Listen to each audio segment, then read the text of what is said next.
All right, graph the equation. Really identify which graph already has the equation graphed. So a couple of things. We have an intercept of -4 here. So I'm going to look for all of the lines that don't go through -4. This one doesn't. It goes through -3. And this one doesn't. It goes through -5. So already those two can't be it. Another way that they can't be it, notice this. This is the second bit of it, is that the slope is a +3, and these both have negative slopes.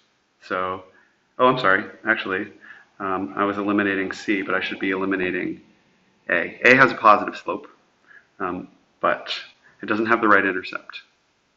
Okay, D has a negative slope, which can't be right, and also the wrong intercept. So here we've got, for C, we've got a negative slope. We should have a positive slope on our equation. Our equation has a slope of 3. This line has a negative slope, can't be it. And so B is looking good. So we've got an intercept of -4. And then let's just check that we do have that proper slope from any point that's on the line, like right there.